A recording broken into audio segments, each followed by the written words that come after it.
Setiap orang mengalami berbagai jenis hari. Ada yang menyenangkan, ada pula yang tidak begitu. Namun, kejadian-kejadian ini bukanlah ciri khas masyarakat modern. Ini berasal dari era di mana badan peradilan memegang kekuasaan mutlak atas hidup dan mati. Kesalahan bukanlah pilihan. Ia mendapati dirinya di lorong yang dingin, pergelangan tangannya terikat erat. Para penjaga mendorongnya maju menuju kematiannya. Ini adalah prosedur yang tak bisa diubah. Itu adalah takdirnya, takdir yang menyedihkan dan tak terhindarkan. Orang yang bertanggung jawab memerintahkan eksekusi. Yang tetap berada di dekatnya namun tidak ikut campur, hanya memeriksa arlojinya. Jadi inilah kenyataannya, orang-orang yang hadir di sana mampu mengakhiri hidup. Tanpa empati sedikit pun. Permukaan arloji berkilauan di bawah sinar matahari. Dan pria itu menyembunyikannya, karena momen krusial pengakhiran hidup telah tiba. Yang tak terhindarkan telah tiba, dan kini kepalanya terbaring tepat di bawah bilah algojo. Orang yang dengan cermat menghitung mundur waktu menuju eksekusi. Menyatakan bahwa terpidana mati, kaisar yang dihormati itu telah menyerah pada cengkeraman kejahatan, khususnya narkotika. Pria yang menghadapi kematian itu menuntut kesempatan untuk berbicara, bersikeras bahwa itu adalah fitnah, tidak benar. Mereka seharusnya mengampuninya, demi menjaga kemanusiaan mereka.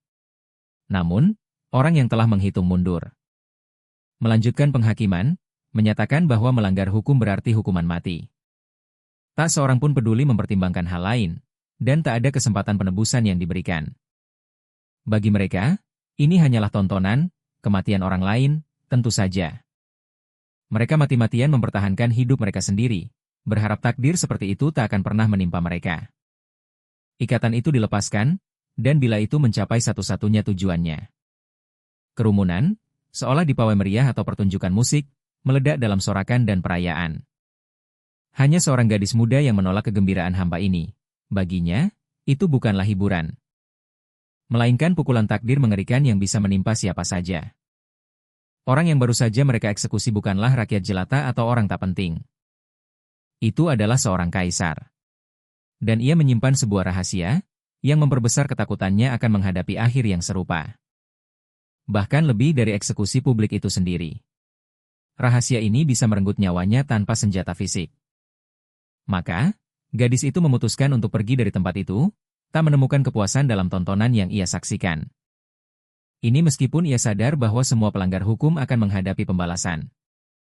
Saat ia berjalan melewati kerumunan, orang-orang membahas bagaimana pria yang baru saja dieksekusi itu sebenarnya beruntung. Itu dianggap sebagai hal yang baik. Bahwa perbuatan itu dilakukan sebelum kedatangan Adipati Agung, karena ia pasti akan menghukum tidak hanya pelakunya, tetapi seluruh keluarganya. Bisikan beredar bahwa selama konflik baru-baru ini, dengan satu tindakan tegas, ia secara pribadi telah mengakhiri hidup Raja Chalpins. Ini menanamkan ketakutan, karena biasanya, individu berpengaruh seperti itu akan mengampuni raja-raja lain, setidaknya demi tujuan diplomatik. Tapi ia tidak. Mereka berspekulasi bahwa Adipati Agung pasti sudah benar-benar gila. Benar-benar gila. Semua orang mengatakan bahwa dengan berakhirnya perang, Adipati Agung akan segera kembali. Kata-kata ini menyebabkan keranjang berisi ramuan terlepas dari genggaman gadis itu. Seketika, semua orang di alun-alun memperhatikannya. Setiap orang, karena ia dikenal oleh mereka semua. Orang-orang mulai bertanya satu sama lain, bertanya-tanya apakah penglihatan mereka menipu mereka. Apakah ini memang tabib terkenal yang tinggal di jalan sebelah? Seorang pria berseru, mengatakan bahwa lengannya tak lagi sakit berkat dirinya. Obat yang ia siapkan telah menyembuhkannya. Seorang wanita yang menggendong anak juga mengungkapkan rasa terima kasih atas obat yang telah menyelamatkan anaknya dari demam. Dan saat ia bergegas pergi, ia merenungkan bahwa tindakannya berharga, bahkan jika hasilnya mencerminkan nasib kaisar. Ia meyakinkan dirinya bahwa ia hanya perlu bertahan, bahwa semuanya akan baik-baik saja. Segala sesuatu yang ia lakukan, terlepas dari bagaimana kelihatannya, semata-mata untuk tujuan membantu Yang Mulia, dan tak ada alasan lain. Ia yakin usahanya bermanfaat baginya dan mengerti ia harus berusaha keras untuk memberikan bantuan. Setibanya di tempat perlindungannya, Gadis itu memutuskan bahwa penyelidikannya harus dilanjutkan. Dia bergegas masuk, berharap tak ada yang melihatnya, meski rasa takut masih saja menghantuinya. Profesinya berbahaya, dan kebetulan, tabib itu memiliki kecantikan yang luar biasa. Rambutnya unik, matanya kehijauan samar, kulitnya cerah, dan bibirnya penuh. Keheningan tak biasa di rumahnya sangat mengganggu, apalagi mengingat kejadian baru-baru ini. Bayangan kematian mungkin akan terus menghantuinya untuk waktu yang lama. Sepertinya semua orang sudah pergi menyaksikan eksekusi, seolah itu tontonan atau hiburan semata. Kekosongan mendalam di dalam bangunan itu membuatnya merasa gelisah dan terasing. Firasat buruk mendesaknya untuk segera masuk ke dalam rumah. Begitu masuk, ia berharap bisa bersantai dan meyakinkan dirinya bahwa ia aman. Namun, tangannya terhenti sebelum meraih kenop pintu, saat sebuah kesadaran tiba-tiba menyergapnya. Gelombang ketakutan baru menyergapnya. Apakah ada penyusup yang masuk? Tidak mungkin, gumamnya, saat ia memastikan pintu terkunci rapat ketika mencoba membukanya. Tentu saja, ini membawa gelombang kelegaan, ia menyimpulkan bahwa ia hanya terlalu cemas. Tidak ada lagi yang perlu dikhawatirkan. Tabib cantik itu masuk, setelah menenangkan diri secara mental. Pintu yang terkunci berarti tidak mungkin ada orang di dalam. Logika itu seharusnya benar, tapi sayangnya, ia keliru. Seorang pria tampan menunggunya, duduk di dekat jendela. Ia sedang memeriksa beberapa tinktur yang sudah disiapkannya, dan ia memanggilnya Yang Mulia. Terkejut dengan kehadirannya, ia mengenali pria itu sebagai Kaisar Karl RZ. Sang Adipati Agung sendiri. Ia lalu menyebut namanya, Eileen Alroth, sebuah pengungkapan yang jelas membuatnya terkejut. Ia bertanya tentang tujuannya di sana, tapi pertanyaannya dengan cepat berubah. Ia bertanya-tanya kapan pria itu bisa kembali. Pria itu tersenyum, lalu bertanya. Apakah itu satu-satunya komentarnya untuknya? Wanita muda itu segera membungkuk hormat. Ia menambahkan bahwa ia juga ingin memuji kemenangannya. Ia menjelaskan niatnya untuk menyampaikan selamat pada saat yang lebih tepat. Namun, Adipati Agung memotongnya, menyatakan bahwa ia tahu banyak kesalahannya.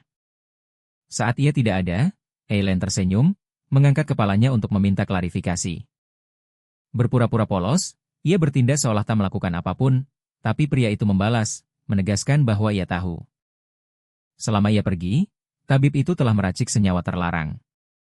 Ia menyatakan bahwa ia bahkan tahu zat pastinya, opium. Gadis itu mulai memprotes. Tapi ia terus berbicara, dan gadis itu terdiam begitu ia menatapnya dengan tatapan mengancam. Rasa dingin seolah meresap ke seluruh ruangan.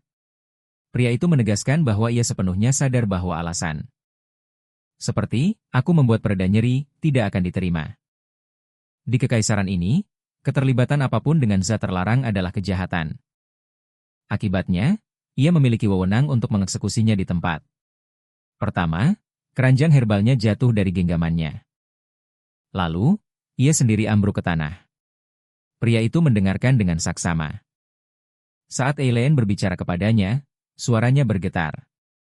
Teror kematian yang akan datang telah begitu menguasainya sehingga ia kesulitan mengucapkan kata-katanya. Ia berhasil berbisik samar, hanya menyatakan keinginannya untuk membantunya. Bantuan semacam itu, jelasnya, bisa sangat menguntungkan para prajurit. Gadis itu, yang sudah menangis, menjelaskan bahwa ia mengerti. Dan mengakui bahwa opium serta semua narkotika lainnya dilarang. Namun, ia bersikeras, niatnya tidak pernah untuk menimbulkan kerugian. Lalu, Adipati Agung membungkuk ke arahnya. Ia dengan lembut meletakkan tangan di pipinya dan menyatakan bahwa ia benar-benar memahami situasinya. Ia telah mengalami transformasi. Ia memberikan senyum hangat kepada gadis itu. Ia lalu menyatakan bahwa ia tidak pernah benar-benar bermaksud menakutinya. Ia mengangkat tangannya yang lain, menangkup wajahnya, dan meminta agar ia hanya mendengarkan untuk saat ini. Ia melepas kacamata gadis itu, berkomentar bahwa pada saat khusus ini, yang benar-benar ia butuhkan adalah seorang Adipati Agung wanita, sebelum meletakkan kacamata itu ke wajahnya sendiri. Pria itu menanyakan perasaannya tentang pernikahan dengannya. Gadis muda itu menatap lekat pria tampan di hadapannya. Tidak mampu menerima kenyataan lamarannya, pipinya memerah padam, saat ia berusaha mencerna kata-katanya. Momen itu terasa seperti halusinasi, seolah ia hanya membayangkannya atau salah mengartikan ucapannya. Ketidaknyataannya begitu mencolok. Namun, jika itu dianggap lelucon, gagasan itu tampak mustahil, mengingat sikapnya yang jarang menunjukkan selera humor seperti itu. Kesungguhannya tak terbantahkan, tapi ada sesuatu yang luput dari pemahamannya. Ada satu hal yang benar-benar gagal ia pahami, membuatnya terdiam. Pria itu mengira ia akan langsung menerima, meskipun hanya untuk menyelamatkan diri, dan senyum tipis tersungging di bibirnya. Menyadari betapa tidak nyatanya lamaran yang ia ajukan, sebuah gambaran tertentu sejenak melintas di benaknya. Itu adalah seorang gadis muda yang akan langsung setuju. Satu-satunya permohonannya adalah belas kasihan. Namun, kenyataannya justru sebaliknya, gadis itu menolak. Ia menyatakan dengan tegas bahwa ia tidak ingin menikah dengannya, sebuah perkembangan yang sedikit mengejutkannya. Meskipun menyembunyikan reaksinya, ia pura-pura merenungkan jawabannya. Ia meletakkan tangan di kepalanya dan bertanya apakah ia memilih pedang Algojo daripada menikah dengannya dan tetap hidup. Ia menjelaskan bahwa maksudnya bukan begitu. Maka, pria itu mempertanyakan penolakannya, menunjukkan bahwa pilihannya adalah dipenggal atau ditukar dengan individu menjijikan. Ia lalu bertanya kenapa ia menyebut babi. Namun, pria itu meminta agar ia tidak memaksanya mengulang kata-kata itu. Gadis itu mengungkapkan ketidakpercayaannya bahwa ia akan benar-benar mencintainya, menyarankan bahwa perhatiannya hanya karena alasan lain. Karena ibunya dulu adalah ibu susunya. Setelah pernyataan ini, gadis muda itu memerah dan menggigit bibirnya. Diliputi rasa malu yang tiba-tiba, ia menyatakan dengan yakin, mengucapkannya dengan jelas, bahwa ia masih menganggapnya hanya seorang anak kecil, dan lagi pula, ia membutuhkan anak sendiri. Seorang pewaris. Ia bahkan menunduk saat menyebutkan keharusan melakukan tindakan yang tidak pantas untuk mengandung anak, dan bahwa ia tidak akan mampu. Ia tidak sempat menyelesaikan kalimatnya. Kalimatnya terputus karena pria itu menyela, meletakkan tangannya lagi di pipinya. Lalu mendekat untuk memeluknya, dan yang sangat mengejutkannya, bibirnya menyentuh bibir gadis itu. Gadis muda itu tidak menolaknya, meskipun ia tidak benar-benar menginginkan kedekatan fisik dengan pria ini. Ia bahkan menggigil, tangannya mengepal erat. Memang, itu menyenangkan, ciuman itu ternyata menyenangkan. Ia bahkan menggigit kecil bibir bawahnya dengan lembut sebelum menarik diri, memberinya ruang untuk bernapas. Menangkuk kepalanya, pria itu bertanya bagaimana rasanya. Ia bertanya apakah sekarang. Akhirnya, ia menerima perkataannya, sambil mempertahankan tatapan mengintimidasi yang sudah dikenalnya. Seorang pria bernama Rothan, ksatria Teserai, menanyakan keadaan gadis itu. Karena Yang Mulia telah memerintahkan agar gadis muda itu diantar ke kediaman. Ia masih memegangi bibirnya, yang semerah tomat matang, masih mencerna kejadian yang luar biasa itu. Kondisinya yang aneh tak ayal memicu pertanyaan. Gadis muda itu menghadap ksatria dan menjelaskan bahwa Adipati Agung telah melamarnya. Ksatria itu menjawab dengan sederhana, "Oh, aku mengerti," dan ia merasa tidak percaya. Bahwa kalimat singkat itu adalah seluruh reaksinya, begitu singkat. Seolah hasil ini sudah sepenuhnya diharapkan. Gadis itu lalu bertanya kenapa ia tidak terkejut. Ksatria itu menjelaskan bahwa itu sudah jelas, karena dalam situasi lain, ia akan dihukum mati. Ia lalu memberinya manisan. Dan menambahkan bahwa kekaisaran semakin gencar memerangi opium setiap hari. Itu adalah konflik yang berat, dan Yang Mulia telah mencari jalan keluar. Dan menemukannya dengan mengangkat gadis itu menjadi Adipati Agung, karena ini memenuhi persyaratan utamanya. Sungguh, itu merupakan solusi yang efektif. Mengenai latar belakangnya, ibunya, sebenarnya, pernah menjadi ibu susu Adipati Agung. Karena hubungan inilah keluarganya dianggap setia kepadanya. Jika Eileen dieksekusi sekarang, karena pelanggaran narkotika, itu akan mencoreng nama baik pada reputasi pria itu. Namun, jika lamaran pernikahan ini murni didasarkan pada keuntungan strategis, wanita lain bisa dengan mudah menggantikannya. Pernikahan tanpa cinta jauh dari impiannya. Ksatria itu menyampaikan bahwa, apapun keadaannya, dia tidak punya pilihan lain. Namun, dia menanyakan motivasinya terlibat dengan obat-obatan terlarang sejak awal. Wanita muda itu mengungkapkan kebenarannya, menyatakan satu-satunya keinginannya adalah melayani Yang Mulia. Lagi pula, dia telah menolongnya sejak dia masih kecil. Analgesik kuat sangat dibutuhkan selama konflik. Gadis itu terkejut. Dia bertanya bagaimana kepemilikan opiumnya bisa terungkap. Ksatria itu berujar akan janggal. Jika dia mendapatkan opium tanpa diketahui. Dia, sebenarnya, menduga dia membelinya untuk dirinya sendiri. Atau dia telah disesatkan oleh seseorang, atau mungkin ada penjelasan yang sama sekali berbeda. Namun demikian, dia menegaskan bahwa Adipati Agung melakukan ini demi kebaikannya. Meskipun itu bisa sangat sulit, dia membetulkan kacamatanya dan menyatakan dia butuh waktu. Setidaknya sebentar untuk merenung. Dia menekankan bahwa permintaannya tulus.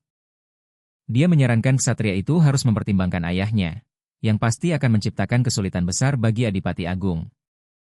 Banyak kerepotan. Dia menegaskan bahwa tidak perlu penjelasan lebih lanjut. Mereka tahu betul sifatnya. Namun, sikap ksatria itu tiba-tiba berubah, menjadi lebih dingin dan jauh. Dan mengancam. Perubahan seketika telah terjadi padanya. Perubahan itu tidak langsung terlihat. Dia menyebut namanya dengan keras. Dan ksatria itu segera kembali ke dirinya yang ceria dan tenang seperti biasa. Dia kemudian menyatakan bahwa semua orang tidak sabar untuk akhirnya bertemu dengannya. Karena, setelah mengetahui kunjungannya yang akan datang padanya hari itu, mereka telah memintanya untuk menyampaikan salam mereka. Wanita muda itu langsung merasa senang, dan dia bertanya apakah mereka semua baik-baik saja. Mengenal nama mereka satu persatu, dia kemudian menanyakan kabar setiap orang. Ksatria itu memastikan bahwa semua orang dalam keadaan sehat dan selanjutnya menyebutkan bahwa Diego telah memberi mereka boneka kelinci.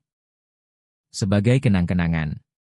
Sementara itu, senja sudah mulai menyelimuti. Pria itu tetap berada di ruang kerjanya, membaca-baca buku catatan. Dia membaca-baca catatan tabib itu dan tersenyum, sebelum wajahnya kembali muram. Dia mengerutkan keningnya dan bergumam pelan bahwa, sejauh ini, semuanya berjalan persis seperti yang diharapkan. Melirik arlojinya, dia menyatakan dia melakukan ini untuk orang lain. Meskipun orang spesifik yang dia maksud tetap tidak jelas. Adapun pertemuan awal antara wanita muda itu dan Adipati Agung. Itu cukup lugas. Ketika dia masih kecil, dia menjadi bingung, berkeliaran sambil menangis. Dengan putus asa mencari ibunya.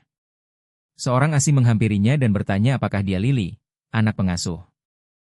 Pria itu, dengan aura bangsawan yang halus, bertanya apakah Lily hanyalah nama panggilan. Atau mungkin nama aslinya. Di antara isak tangisnya, gadis itu menjelaskan itu bukan nama lengkapnya. Ibunya, yang baru saja terpisah darinya, memanggilnya dengan nama itu. Hanya dengan menyebutkan ibunya, gadis itu menangis semakin keras, sangat ketakutan karena tidak bisa menemukannya dimanapun. Tidak mampu menahan diri, dia tiba-tiba menerjang maju, hampir langsung jatuh ke pelukan pria itu. Dengan begitu tiba-tiba sehingga pria itu bahkan mundur selangkah. Para penjaga yang berada di sampingnya hampir saja campur tangan. Sudah bergerak, tetapi pria itu menghentikan mereka dengan isyarat tangan sederhana. Anak kecil itu terisak di dadanya, mengungkapkan kerinduannya pada ibunya. Dia memohon padanya untuk tidak pergi, untuk tetap tinggal. Kata-katanya, yang begitu polos, terasa mengganggu. Bagaimanapun juga, dia adalah orang asing, namun dia telah melemparkan dirinya ke pelukannya, menangis tanpa henti. Eileen kemudian menjelaskan lebih lanjut, menyatakan dia teralihkan oleh bunga yang sangat cantik. Dan tidak mengindahkan perkataan ibunya. Pria itu tersenyum dan berkomentar bahwa gadis kecil itu memang beruntung. Ibunya juga menunggunya kembali dan aktif mencarinya. Pengungkapan ini sedikit menenangkan gadis itu. Fakta bahwa pria itu mengenal ibunya dan bahwa ibunya juga mencarinya. Dengan senyum lembut, pria itu menggendong gadis itu dalam pelukannya dan bertanya apakah dia siap menemaninya. Untuk menemukan ibunya. Momen itulah yang kini dia kenang. Wanita dewasa itu merenungkan bagaimana segala sesuatu telah terjadi selama pertemuan awalnya dengan Adipati Agung. Dia telah secara spontan menerjang ke pelukannya, dan pada saat itu, Yang Mulia hanyalah seorang pangeran yang sangat muda. Setelah dipikir-pikir, dia menyadari bahwa mungkin lebih baik mencari Ser Rowan saja. Ia bertanya-tanya apakah takdirnya bisa saja mengambil jalan lain, sambil teringat nasihat ibunya di hari itu. Nasihat itu diberikan kepada putrinya saat sang ibu dengan lembut memakaikan kacamata pada putri kecilnya. "Eileen," desaknya, "dengarkan baik-baik." Wanita itu menekankan bahwa apapun yang terjadi nanti, Eileen Allord dilarang keras mempermalukan pangeran, karena satu-satunya tujuan garis keturunan mereka adalah melayani Yang Mulia. "Sampai napas terakhirmu," perintah ibunya, "jangan pernah lupakan kebenaran ini." Gadis muda itu kini mengakui bahwa ia benar-benar tak bisa melupakan, menemukan dalam ingatan itu jawaban atas kegelisahan hatinya. Dia adalah Adipati Agung dari Areset yang makmur dan menjabat sebagai komandan tinggi yang terhormat. Di tengah perebutan tahta, ia secara pribadi mengatur kenaikan tahta satu-satunya saudaranya.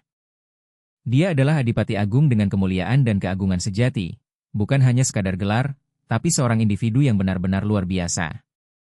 Kehadirannya saja sudah membuat para penonton terkesima. Namun ia bertanya-tanya, bagaimana mungkin seorang gadis biasa, seseorang yang bukan siapa-siapa, bisa menjadi Adipati Agungnya? Seandainya saja ibunya masih hidup, ibunya pasti tidak akan mengabaikan situasi ini. Bahkan sekadar memikirkan untuk menjadi pasangan hidup. Dari pria semulia itu terasa sangat tidak pantas, seolah akan mencoreng reputasi terhormat Yang Mulia. Ia menekan telapak tangannya ke meja dan bangkit tiba-tiba, yakin pasti ada jalan lain. Sebuah keharusan mendesak menyergapnya, ia harus menemukan cara untuk menghindari eksekusi tanpa menyetujui pernikahan ini. Namun, menemukan jalan keluar seperti itu sendirian terasa sangat sulit. Di luar, senja sudah mulai turun, membawa serta kegelapan yang merayap, dan setelah ia merenung, ayahnya masih belum pulang. Seminggu penuh telah berlalu sejak gadis muda itu memutuskan untuk pergi. Meskipun ia masih tidak yakin kemana tujuannya, bahkan beberapa gadis yang duduk di dekatnya memperhatikannya. Ia berpakaian cukup mencolok, tepatnya, dalam samaran seorang anak laki-laki. Akibatnya, mereka bahkan bertanya apakah pemuda tampan seperti itu mau menghabiskan waktu bersama mereka. Ayahnya sudah tidak ada di rumah selama 7 hari penuh, gumamnya. Jadi, ia merasa yakin ayahnya pasti berada di suatu tempat di sekitar sini. Dan mengenai keuangan serta taruhan, ia teringat mendengar bahwa Adipati Agung akan kembali ke ibu kota. Dan bahwa pembangunan gerbang kemenangan bahkan telah menerima persetujuan resmi. Ayahnya telah menyatakan itu sebagai kejadian ajaib, menyebut keberuntungannya yang luar biasa. Karena ia berkesempatan memenangkan jackpot. Pria itu tiba-tiba bangkit, menyatakan kebutuhannya untuk segera pergi. Gadis muda itu ingin menanyakan niat ayahnya, tetapi tidak diberi kesempatan. Ia sudah menghilang. Ia merasa yakin ayahnya langsung pergi ke Adipati Agung. Dan jika ayahnya telah menerima dana darinya, maka ia pasti telah memberikan sesuatu sebagai imbalan. Dan ia wajib mengambil kembali sisa uangnya dan membayar kembali setidaknya sejumlah itu. Ia sama sekali tidak bisa menimbulkan ketidaknyamanan lebih lanjut pada Yang Mulia. Namun, gadis itu berjalan tanpa memperhatikan sekelilingnya. Dan gagal melihat dua pria muncul di belakangnya, yang kemudian merebut topinya. Sehingga melepaskan rambutnya dari persembunyiannya. Ia berbalik untuk menanyakan niat mereka. Dan sifat tindakan mereka, sementara para pria itu berbicara di antara mereka sendiri. Mereka berkomentar bahwa sudah lama mereka mengamati sesuatu yang aneh dengan anak laki-laki ini. Dan kini kebenarannya terungkap, itu adalah seorang gadis. Mereka mempertanyakan penampilannya, mencatat betapa suram dan poninya yang tidak pas. Sungguh menakjubkan, komentar mereka, bahwa temannya bisa melihat ada gadis di dalam dirinya. Mereka mulai maju langsung ke arahnya, menyatakan bahwa ia, seorang gadis muda yang menawan.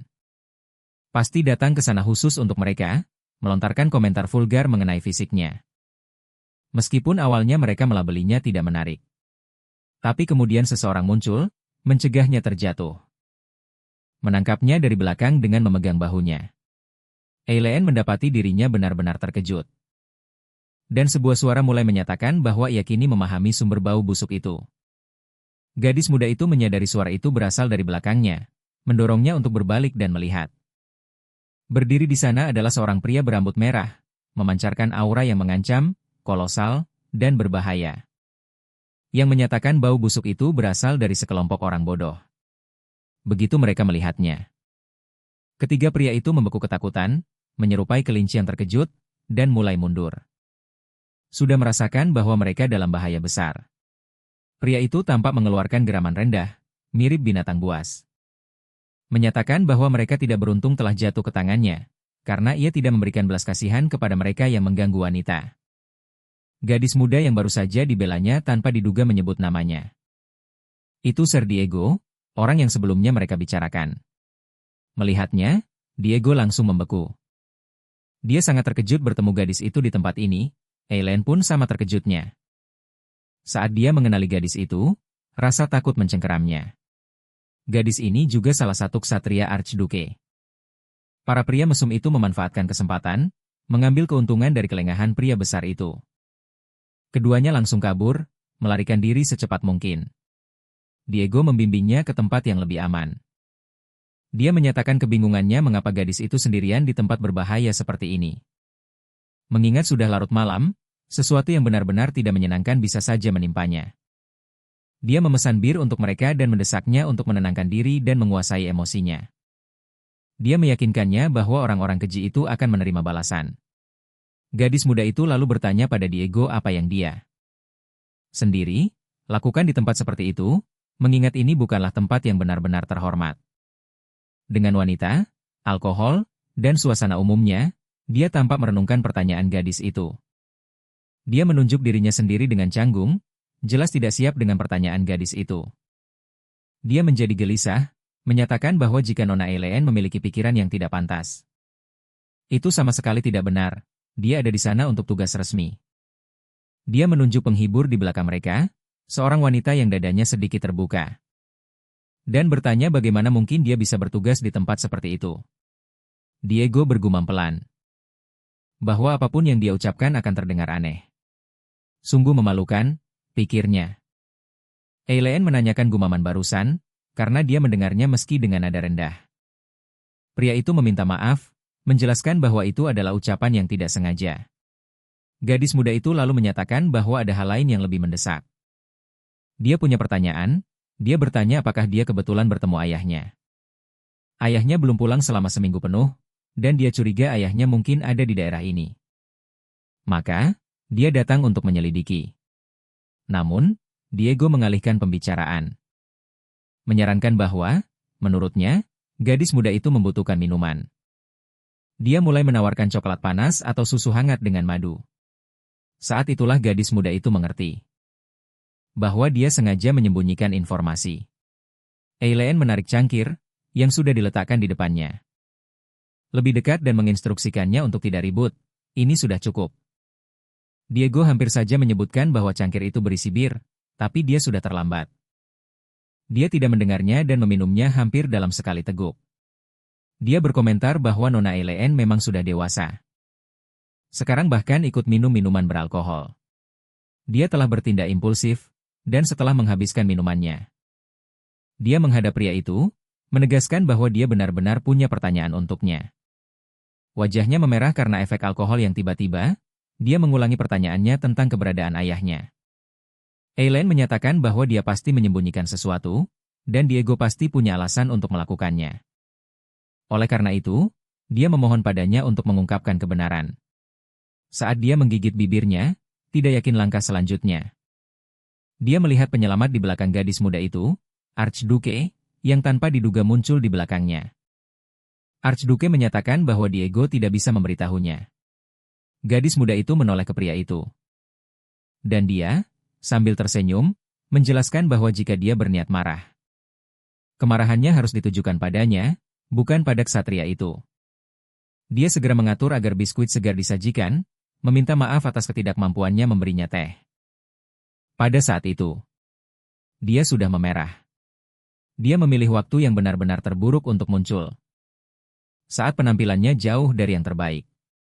Dia menghadapinya, agak mabuk, dengan rambutnya acak-acakan dan mencuat kemana-mana. Gadis muda itu menyimpulkan dia pasti menganggapnya menyedihkan. Sulit bahkan untuk menatap matanya. Gelombang rasa malu yang tiba-tiba melandanya. Dia kembali memasang ekspresi mengintimidasi itu. Gadis muda itu segera berbicara kepada Yang Mulia, mencoba mengklarifikasi sesuatu. Dia baru saja mulai berbicara, tapi begitu dia mendongak menatapnya. Dia ragu-ragu. Ada apa dengannya tiba-tiba? Namun, Tatapan itu dengan cepat menghilang dari wajahnya. Dan dia segera menghilangkan suasana menakutkan itu dengan senyuman. Menyadari gadis itu lebih banyak berbicara daripada makan. Dia meraih biskuit, mengambil satu, dan dengan lembut meletakkannya ke dalam mulut gadis itu. Menginstruksikannya untuk makan. Eileen mulai mengunyah, merenungkan perubahan sikapnya yang tiba-tiba. Ingatan akan sikapnya yang mengancam barusan membuat kue itu seolah tak terlihat di matanya. Tatapan tajamnya yang menusuk terasa begitu mengintimidasi, seolah mampu melihat menembus dirinya. Dia mengulurkan tangan untuk membersihkan remah-remah dari bibirnya, tapi gadis itu segera tersadar dari lamunannya. Dia bersikeras bisa melakukannya sendiri, yang membuat sang adipati tersenyum tipis. Dia berkomentar bahwa gadis itu tidak perlu terlalu tegang, meyakinkannya bahwa dia tidak akan pernah menyakitinya. Dia ingin gadis itu merasa benar-benar nyaman, meskipun sebenarnya gadis itu tidak khawatir akan disakiti secara fisik olehnya. Justru ekspresi aneh dan tindakannya yang tak terduga itulah yang membuatnya merasa bingung. Seolah ingin lebih mengejutkannya, dia kemudian menyatakan bahwa hal terburuk yang akan dia lakukan padanya adalah sebuah ciuman. Pernyataan itu sontak membuatnya terkejut, dan tanpa aba-aba, dia menangkup wajah gadis itu dengan kedua tangannya. Saat itulah dia teringat akan niat pria itu untuk menikahinya. Dia tersentak mundur, menundukkan pandangannya, lalu bertanya apakah pria itu benar-benar berencana menikahi. Seseorang seperti dirinya? Tidak, lebih tepatnya dirinya. Pria itu menyatakan keheranannya atas keraguan gadis itu, bahkan menawarkan untuk membuktikan ketulusannya. Namun, gadis itu membalas, mengingatkannya bahwa sikapnya dulu berbeda sebelum dia ditugaskan. Dia mengakui bahwa memang banyak hal telah berubah. Namun, dia mempertanyakan mengapa perubahan paling drastis justru terjadi pada pria itu. Pria itu menjawab bahwa 7 tahun adalah waktu yang lebih dari cukup untuk perubahan semacam itu. Pengungkapan ini sontak membuat gadis itu terkejut. Dia bahkan menunjukkan bahwa konflik itu sendiri hanya berlangsung selama 3 tahun. Bukan 7 tahun. Pria itu tidak memberikan tanggapan verbal, hanya mengunci tatapannya pada gadis itu. Tatapannya begitu intens hingga gadis itu akhirnya mengalihkan pandangan. Wajahnya memerah, lalu membalas bahwa tatapannya tidak ada hubungannya dengan masalah ini. Dia kemudian bertanya apakah ada alternatif lain selain pernikahan, atau setidaknya. Dia butuh waktu untuk merumuskan jawabannya. Pria itu tampak tidak menyadari fakta bahwa morfin yang telah ia formulasikan itu jauh dari sekadar pereda nyeri biasa. Aplikasinya jauh lebih luas. Namun, pertanyaan sebenarnya adalah, apakah pria itu benar-benar memperhatikan? Karena alih-alih memberikan jawaban, dia justru menyandarkan dahinya ke dahi gadis itu, benar-benar mengalihkan pembicaraan.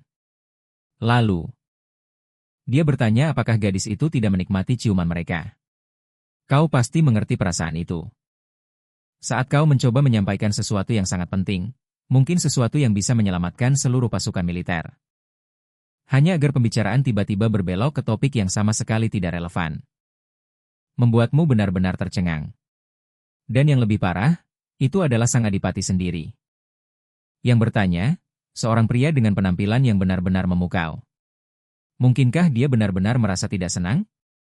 Apalagi, pria itu adalah pujaan hatinya yang tersembunyi, pria yang telah ia impikan selama bertahun-tahun. Dia sangat merindukan untuk menempelkan bibirnya pada bibir pria itu. Setidaknya sekali seumur hidupnya, itu adalah bayangan yang selalu muncul dalam mimpi-mimpi terindahnya. Namun, dia mendapati dirinya tidak mampu mengakui kebenarannya, bahwa dia memang menikmatinya. Bahwa dia telah memendam perasaan untuk pria itu selama bertahun-tahun. Faktanya, setiap tindakan yang telah ia lakukan. Pengembangan obat itu, penolakannya terhadap pernikahan, semuanya memiliki makna tersendiri.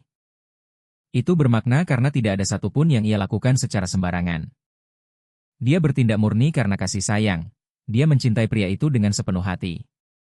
Dan dia ingin berguna. Namun, sebuah pengakuan hanya akan menjadi beban baginya. Pria itu tidak membutuhkan pengakuan semacam itu. Seandainya dia lahir dari kalangan bangsawan, atau mungkin lebih kaya, lebih cantik, maka mungkin dia akan meluapkan perasaannya. Tapi dia hanyalah rakyat jelata, jadi.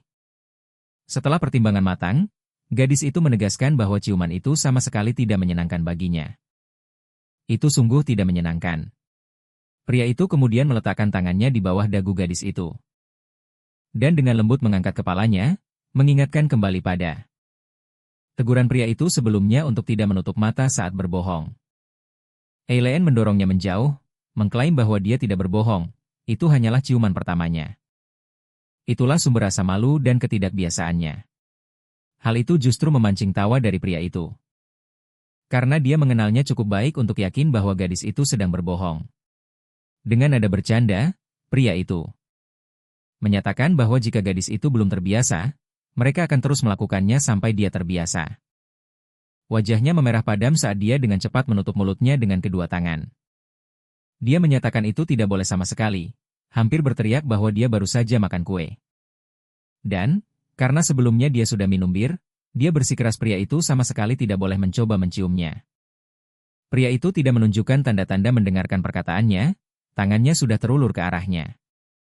Saat dia melawan, pria itu mengarahkan kembali wajahnya ke arahnya, lalu mencium lehernya. Sentuhannya membuat bulu kuduknya merinding, namun pria itu terus melakukannya. Wanita muda itu mulai memohon dengan lembut agar pria itu berhenti, menyebutkan bahwa dia sudah merasa sangat aneh. Dia merenungkan bagaimana mungkin dia bisa menolak orang seperti itu. Pertama, pria itu cukup berat. Terlebih lagi, sentuhan kasih sayang dari orang yang dicintai terlalu menyenangkan untuk bisa berpikir jernih. Begitu tangannya mendekati pinggang Eileen, dia menjerit, memerintahkannya untuk berhenti. Dan menahan diri dari tindakan tidak pantas apapun. Dia kemudian dengan lembut mendorong dadanya. Dalam upaya untuk melepaskan diri darinya. Pria itu kemudian menutupi tangannya dengan tangannya sendiri. Cesar menyatakan niatnya untuk mengundang wanita muda itu ke istana keesokan harinya. Dia dengan lembut mencium tangan gadis cantik itu sebelum melanjutkan, lalu menjelaskan. Sebuah pesta perayaan untuk kemenangan akan diadakan, dan dia menginginkan kehadirannya. Untuk secara pribadi menyampaikan ucapan selamatnya, sambil dia memegang tangannya. Dia menyampaikan keinginannya yang tulus agar dia hadir, menyatakan bahwa dia akan menunggu kedatangannya nanti. Diego mengantar wanita muda itu kembali ke kediamannya, dan saat dia melihat kereta kuda menjauh. Dia menggerutu tentang betapa tidak adilnya pertemuan mereka terjadi di tempat seperti ini, dari semua tempat yang ada. Tugas ini seharusnya jatuh pada Rotham, bukan dia. Bagaimanapun, dia sudah mengenal Eileen cukup lama. Dan menemukan dia di lingkungan yang tidak pantas seperti itu. Terasa agak tidak nyaman. Namun demikian, dia memutuskan untuk tidak berlama-lama memikirkan hal itu. Sekembalinya ke Adipati Agung, Diego berencana untuk memberitahunya bahwa Nona Eileen telah sampai di rumahnya dengan selamat, sebuah fakta yang telah dia verifikasi sendiri. Dia tidak dapat menyelesaikan pernyataannya, terpotong oleh suara yang berasal dari bawah. Meneriakkan namanya dan memohon bantuan. Itu sepertinya ayah Eileen. Orang yang selama ini dia cari dengan panik. Dia berpegangan pada kaki Diego, memohon belas kasihan. Dia berkomentar bahwa Eileen kesayangannya kemungkinan sedang mencari ayahnya. Masih memegang kaki Sir Diego, dia bertanya mengapa dia dikurung di lokasi yang mengerikan seperti itu sejak awal, dan mengamati sekeliling yang suram. Banyak nyawa telah hilang di dalam batas-batasnya. Ksatria itu, bagaimanapun, tidak memiliki wewenang untuk bertindak secara mandiri. Selanjutnya, Adipati Agung, yang juga hadir, berbicara kepadanya. Senyum puas menghiasi bibirnya saat dia menyeka darah dari wajahnya. Dia memberitahu Diego bahwa dia dilarang menuangkan bir untuk Eileen lagi. Setelah mendengar nada suara pria itu, individu berambut pirang itu benar-benar diliputi ketakutan. Dan cukup beralasan, mengingat keadaannya saat ini. Cesar menginstruksikan Diego untuk menyembunyikan semua minuman beralkohol darinya, apapun yang mungkin dia temukan. Ksatria itu mengangguk, senyum tipis tersungging di bibirnya. Pria itu kemudian mencondongkan tubuh ke arah Baron. Dan, mencengkeram rambutnya, menarik kepalanya lebih dekat, bertanya apakah dia memiliki sesuatu lagi untuk dijual. Diego hanya mengamati saat Baron memohon kebebasannya, bersumpah bahwa dia tidak pernah berniat menjual Eileen. Namun, Adipati Agung tidak menunjukkan keinginan untuk berhenti. Dia bahkan berkomentar bahwa mereka belum benar-benar memulai. Dan Baron itu sudah ketakutan setengah mati. Diego mengamati bahwa tuannya benar-benar tampak bersemangat tinggi, terlepas dari tontonan yang mengerikan itu. Sebuah transformasi yang pasti telah terjadi di dalam dirinya. Kenangan muncul kembali dari setengah tahun sebelumnya. Ketika mereka berhasil menaklukkan kerajaan Calpin, rajanya secara pribadi telah mengakui kekalahan. Penguasa telah menyatakan bahwa wilayah Calpin sekarang secara resmi sebuah wilayah bawahan dari kekaisaran yang berjaya. Ser Rothan dan Diego juga hadir. Dan pada saat itulah Adipati Agung tiba-tiba menyatakan bahwa 7 tahun telah berlalu. Pria itu kemudian tersenyum, dan ada kualitas yang mengganggu di dalamnya, aura yang tidak menyenangkan, menakutkan, yang tampak memancar dari keberadaannya. Cesar bernapas dengan susah payah. Raja yang terkapar itu, saat menatapnya, matanya bergerak gelisah. Adipati Agung menanamkan ketakutan yang begitu dalam, dan itu wajar saja, karena ia tidak hanya ingin merebut wilayah kekuasaan, tetapi juga nyawa raja itu sendiri. Saat pedang menempel di lehernya, penguasa tua itu tentu saja memohon belas kasihan. Ia menegaskan penyerahan dirinya sebelumnya, mengakui kerajaannya telah berubah menjadi negara upeti. Namun, permohonannya sia-sia, tak lama kemudian, kepalanya dipenggal. Cesar tetap tak tergoyahkan, tuli terhadap semua permohonan. Saat mereka pergi, Ser Rothin berkomentar bahwa seandainya Adipati Agung mengampuni raja, ia mungkin bisa berguna. Pasti ada motif tersembunyi untuk pengakhiran hidupnya yang mendadak itu. Namun, ia tidak memberikan jawaban, malah mengejutkan kedua pria itu dengan menyatakan niatnya untuk menikahi Eileen. Segera setelah mereka kembali, Rothin bertanya apakah prospek seperti itu mungkin akan membuat Nona Eileen kewalahan. Adipati Agung, bagaimanapun, menjawab bahwa dampaknya tidak penting, menyatakan hasil ini lebih baik daripada kepalanya dipenggal guillotine.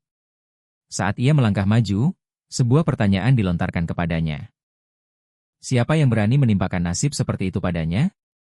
Adipati Agung juga menahan diri untuk tidak menjawabnya. Ia hanya menyatakan bahwa ada masalah lain yang lebih penting yang memenuhi pikirannya, sambil mengamati burung-burung yang terbang di atas. Ia dengan lembut menambahkan bahwa ia tidak akan membiarkan kejadian seperti itu terulang lagi. Ini menjelaskan kekejamannya saat ini, atau lebih tepatnya, ia memahami perilakunya sendiri. Sementara yang lain hanya mengamati perubahan itu. Keesokan harinya, Eileen bergabung dengan penduduk di alun-alun kota untuk menyaksikan arak-arakan kemenangan. Kerumunan itu begitu besar sehingga pergerakan bebas hampir tidak mungkin. Ia terpaksa menerobos, mengingat tinggi badannya yang kecil, yang akan menghalangi pandangannya dari kejauhan. Ia berhasil mendapatkan posisi yang menguntungkan. Dan sekarang, dengan pandangan yang tidak terhalang, ia mengamati barisan ksatria yang berbaris di depan Adipati Agung, bersama para prajurit dan banyak lainnya. Di samping, para musisi memainkan melodi perayaan. Kerumunan bernyanyi serempak, bersorak riuh. Wanita muda itu juga terpukau oleh pemandangan itu. Benar-benar merayakan Adipati Agung dan semua prajurit yang selamat yang telah kembali. Sorakan paling meriah meledak untuk Adipati Agung sendiri. Saat ia berkuda melewati kerumunan yang berkumpul. Orang-orang menghujaninya dengan bunga, mengucapkan selamat, dan meneriakan namanya. Cesar tampak benar-benar tangguh, mengenakan pakaian mewah, dan dihiasi dengan perhiasan berharga yang tak terhitung jumlahnya. Pria itu memancarkan kekuatan dan wibawa. Namun, di tengah ribuan orang yang berkumpul, matanya mencari dan hanya menemukan Eileen. Baginya, ia berbeda dari yang lain. Ia, demikian juga, sedang memandangnya, mengagumi kecemerlangannya. Bersamaan itu, Cesar membungkuk untuk menerima bunga. Dari tangan terulur seorang gadis kecil yang memberikannya kepadanya. Anak itu, yang hanya memiliki satu kuntum bunga, berbeda dengan buket besar yang dibawa orang lain. Pasti akan menghargai kenangan itu selamanya, dan pada saat itu, ia tampak semakin memikat. Seolah-olah ia bukanlah orang yang sama yang telah dengan kejam memadamkan ratusan nyawa sepanjang konflik. Eileen, sementara itu, hampir saja pergi ketika ia berbalik tepat saat teriakan mulai meledak, mengumumkan bahwa Adipati Agung Cesare sedang mendekat. Keributan itu langsung menghentikannya. Dia kemari, seru orang-orang, mendesak semua orang untuk membuka jalan dan menyingkir. Seolah-olah ia berada tepat di belakangnya, dan saat ia berbalik untuk memastikan situasi, ia sudah berdiri di belakangnya. Pria itu mengulurkan bunga ke arahnya. mengatakan bahwa ia tidak perlu terkejut, karena isyarat ini sepenuhnya untuknya. Dan begitu saja, mereka tetap berdiri di sana. Di tengah kerumunan besar, yang mulai bergumam dengan sangat takjub. Seolah-olah matahari sendiri menyinari yang mulia dari belakang. Membuatnya tampak lebih luar biasa dari biasanya. Ternyata para ksatria tersembunyi di antara penduduk, sengaja menciptakan jalan. Awalnya, kerumunan membicarakan itu, lalu mengalihkan pembicaraan mereka kepadanya. Ia mendengar setiap ucapan. Orang-orang bergumam, menanyakan identitasnya, wanita yang dianggap layak menerima bunga lili darinya. Yang mengamati arak-arakan secara bersamaan adalah bangsawan wanita lain, yang berada tinggi di atas jalan raya. Seorang wanita pirang yang anggun memperhatikan dari balkon istana. Dia mengamati dengan saksama saat sang adipati mendekati Eileen, yang perannya dalam narasi yang sedang berlangsung masih belum terungkap. Sementara itu, menyusul kedatangan adipati kepada wanita muda itu, Eileen masih perlu bersiap untuk pesta dansa. Pelayannya mondar-mandir di dalam kamar, tidak yakin harus mulai dari mana. Eileen diharapkan tampil sempurna. Adapun Eileen sendiri. Dia duduk dengan kaki terlipat di bawahnya, tanpa melakukan persiapan apapun. Bukan berarti dia ingin hadir. Atau menarik perhatian. Pelayan itu bertanya apakah, setidaknya, nona muda itu ingin rambutnya ditata. Lagi pula, tatanan rambut adalah detail kedua yang diperhatikan orang, setelah gaun. Namun, gadis itu tetap diam. Dia benar-benar tenggelam dalam merenungkan tindakan pria itu. Dan lebih spesifiknya, alasannya melakukan hal itu, mengingat perhatian besar yang akan ditimbulkannya. Wanita muda itu teringat ibunya, yang pernah berbagi kebahagiaannya.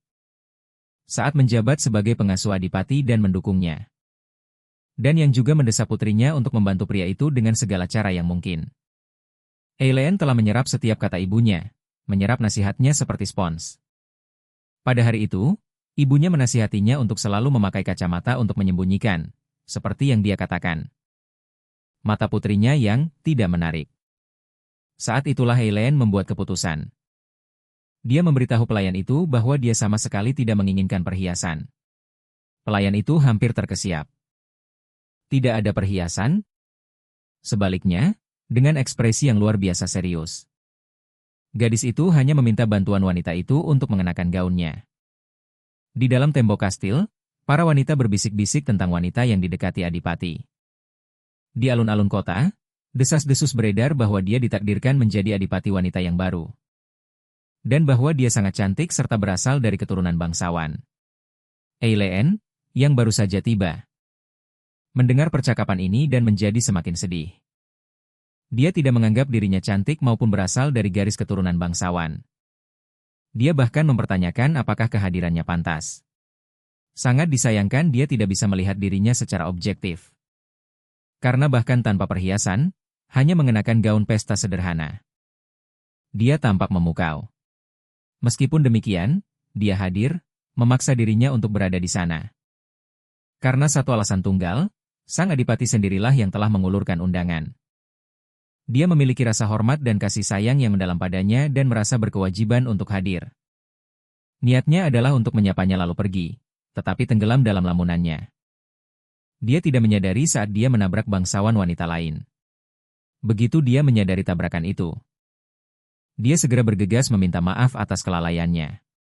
Itu adalah wanita yang sama, yang sebelumnya mengamati prosesi dari alun-alun. Dia tersenyum dan bertanya apakah wanita muda yang berdiri di depannya benar-benar Lady Elrond. Gadis itu tampak mengenalinya. Lagi pula, surat kabar telah melaporkan pertunangan yang mulia dengan Putri Duke Parbellini. Dia dan apoteker itu juga pernah membicarakan kisah lain, bahwa wanita itu pernah bertunangan dengan individu lain. Lebih tepatnya, gosip mengatakan bahwa wanita memukau ini awalnya bertunangan dengan adipati sendiri. Namun, Ornella von Parbellini kini bertunangan dengan kaisar yang berkuasa. Setelah melihatnya secara langsung, Eileen terkejut sekaligus benar-benar terpikat oleh kecantikannya yang menakjubkan. Seorang pirang bermata hijau, sosok yang sangat menawan, tersenyum begitu ramah padanya. Seorang gadis sederhana dari latar belakang biasa. Maka, Mereka berdiri diam, saling berhadapan. Hanya setelah jeda singkat wanita muda itu mengerti bahwa dia harus berbicara. Dia hampir menyapanya atau mengajukan pertanyaan, tetapi kesempatan itu hilang. Dia terinterupsi, bukan oleh wanita itu sendiri, melainkan oleh wanita-wanita lain yang telah melihatnya dan bergegas mendekat untuk berbicara. Wanita itu kemudian menghujaninya dengan pujian. Menyatakan bahwa tidak mengherankan dia dikenal sebagai Lili dari Kekaisaran Treyon. Karena kecantikannya benar-benar luar biasa. Mendengar istilah Lili, pikiran wanita muda itu langsung melayang kembali ke pertemuan pertamanya dengan Adipati Agung. Saat Adipati Agung memanggilnya Lili, dengan wajah berseri-seri dan senyum ceria. Namun, sang protagonis harus mengakui bahwa nama panggilan Lili jauh lebih cocok untuk Nona Ornella, yang benar-benar memancarkan pesona dan kecantikan. Bukan Eileen. Tak lama setelah itu, para wanita yang berkumpul akhirnya menyadari kehadiran wanita muda lain di dekat mereka dan mulai bertanya kepada Ornella tentang identitasnya. Tanpa ragu sedikit pun, Ornella langsung menyatakan bahwa ini memang wanita yang sama yang didekati Adipati Agung sebelumnya di alun-alun kota. Wajah Eileen langsung memucat. Dia ingin menghindari sorotan, namun orang ini malah mengungkapkan kehadirannya di hadapan semua orang yang ada di sana. Para wanita itu kemudian mengangkat kipas mereka dan mulai berbisik-bisik tentangnya. Mengamati bahwa dia tampak tidak secantik yang digosipkan. Namun, tepat pada saat itu, Ornella kembali campur tangan, menegaskan bahwa para wanita itu salah informasi. Dan bahwa komentar seperti itu menunjukkan kurangnya rasa hormat yang mendalam, terutama ditujukan kepada Adipati Agung sendiri. Dia menjelaskan bahwa Yang Mulia hanyalah orang baik hati yang menawarkan bantuan kepada mereka yang menghadapi kesulitan. Dan bahwa Nona Elrod muda hanyalah salah satu dari mereka yang menerima perlindungannya. Dia tampak sangat tertekan, menekankan bahwa, melalui pernyataan mereka, para wanita itu, pertama dan terutama, mengucapkan komentar tak berdasar tentang Adipati Agung. Ornella bahkan menyarankan mereka untuk meminta maaf atas perilaku tidak pantas mereka. Eileen, di sisi lain, tetap tidak bisa berkata-kata. Para wanita itu, tentu saja, menuruti perkataannya dan segera mulai meminta maaf. Menjelaskan bahwa mereka bahkan tidak mempertimbangkan konsep perlindungan. Mengamati Nona Ornella, wanita muda itu tidak bisa memahami perilakunya. Awalnya, dia telah membocorkan informasi yang seharusnya tetap pribadi, hanya untuk kemudian tampak membelanya. Untungnya, Eileen diselamatkan dari situasi itu ketika Ser Rodhin tiba untuk mencarinya. Pria itu mendekat dan berbicara. Menyatakan bahwa dia telah mencarinya cukup lama dan bahwa semua orang sudah menunggunya. Jadi, dia harus menemaninya. Wanita muda itu membungkuk hormat terakhir kali kepada sang putri. Dan menyatakan harapannya agar mereka bisa bertemu lagi untuk percakapan yang layak, karena keadaan tidak memungkinkan hari itu. Tampaknya para wanita di belakang mereka menemukan topik diskusi lebih lanjut, terutama mengingat bahwa ksatria pribadi Adipati Agung secara khusus datang untuk Eileen. Begitu mereka cukup jauh dari jangkauan pendengaran. Para wanita itu mulai berspekulasi, mengapa ksatria Adipati Agung secara pribadi menjemput Nona Elrod? Mereka sampai pada kesimpulan bahwa itu pasti lebih dari sekadar perlindungan. Mengingat bahwa Adipati Agung bisa saja mengirim seorang pelayan untuk menemaninya. Saat dia melewati kerumunan, wanita muda itu merasakan kelegaan, tidak lagi sendirian. Dan akhirnya memiliki teman untuk diajak bicara. Ser Rodhan awalnya mengungkapkan rasa terima kasihnya hanya atas kehadirannya. Dan dengan sopan bertanya apakah perjalanannya ke tempat itu tanpa kesulitan. Rodhan menjelaskan bahwa niat awalnya adalah untuk menemaninya secara pribadi. Tetapi keadaan tak terduga tertentu telah muncul. Wanita muda itu meyakinkannya bahwa itu sepenuhnya dapat diterima. Karena Adipati Agung sendiri telah mengurus semua pengaturan. Dia lebih lanjut mencatat bahwa Yang Mulia bahkan telah mengirim seorang ajudan untuk membantunya dalam persiapannya. Namun, Eileen menganggap ini berlebihan dan dengan sopan menolak tawaran itu. Saat ini, bagaimanapun, dia menyimpan sedikit penyesalan. Karena dia telah menolak bantuan untuk pakaiannya. Dia mengaku merasa tidak nyaman menjadi mencolok dalam pakaian yang begitu sederhana. Namun, Ser Rodhan tidak diberi kesempatan untuk menanggapi. Diego muncul di belakang Rothan, praktis berseru bahwa jika dia memilih pakaian lain, dia akan menarik perhatian yang lebih besar lagi. Diego menghela napas dalam-dalam dan bergumam bahwa situasinya akan semakin parah jika semua pria yang hadir terlalu terpikat olehnya. Bersamaan dengan itu, wanita muda itu bertanya tentang Nona Michelle dan Ser Senion, karena dia mengantisipasi kehadiran mereka. Diego menyatakan ketidakpastian mengenai kehadiran mereka, menambahkan bahwa jika Eileen sangat merindukan kehadiran mereka, mereka harus mengadakan pertemuan minum teh. Diego kemudian melanjutkan menceritakan detail tentang seekor kelinci yang dia dapatkan. Karena itu sangat mengingatkannya pada Eileen.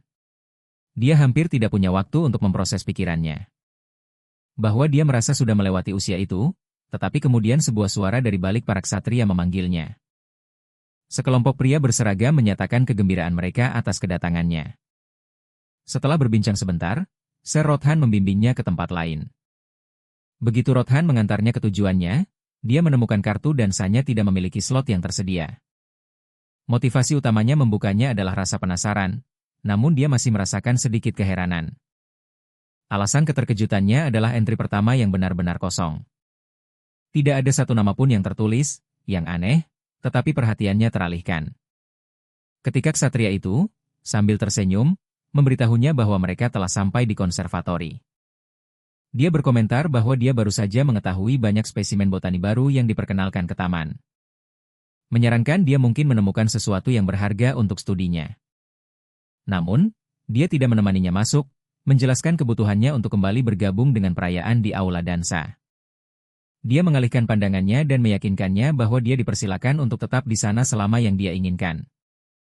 Mendorongnya untuk menjelajah dengan kecepatannya sendiri, tanpa terburu-buru. Terakhir, dengan nada pelan, dia menyebutkan bahwa perjalanannya kembali tidak akan terganggu dan bebas dari kesulitan apapun. Wanita muda itu tidak sepenuhnya memahami maksudnya. Dan dengan cepat mengabaikannya karena konservatori itu sendiri telah mengalami transformasi signifikan. Sejak kunjungan terakhirnya, namun setiap sudut dan celah masih membangkitkan kenangan tak terhitung. Kenangan berharga dari masa kecilnya, masa ketika yang mulia juga masih cukup muda. Itu karena pengaruhnya. Sehingga dia mendedikasikan semua waktu luangnya untuk konservatori ini.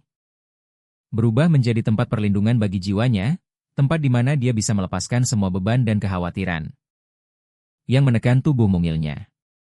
Dan meskipun waktu telah berlalu, dan hari-hari awal itu kini hanya tinggal kenangan, suasana di sini mempertahankan pesonanya yang mendalam. Dipenuhi dengan rasa nostalgia yang mendalam. Tiba-tiba, dia menyadari bahwa dia sebenarnya tidak sendirian. Saat sebuah suara dari belakang bertanya apakah tempat ini masih menawarkan ketenangan bagi jiwanya. Menjadi jelas bahwa dia tidak sendirian di tempat ini selama beberapa waktu. Inilah makna di balik kata-kata Rone. Adipati Agung menyapa Eileen dan memberitahunya bahwa dia telah menunggunya. Pria itu memberinya senyumnya yang paling berseri. Wanita muda itu tidak mengantisipasi kehadiran orang lain, apalagi Adipati Agung sendiri. Yang demi kehormatannya seluruh pesta dansa dirayakan. Dia tersenyum padanya dengan ekspresi yang begitu santai. Seolah-olah ini adalah tempatnya yang seharusnya, seolah-olah dia benar-benar milik di sini. Daripada di tengah keramaian yang merayakan kemenangannya. Eileen terpikat oleh kehadirannya yang tak terduga.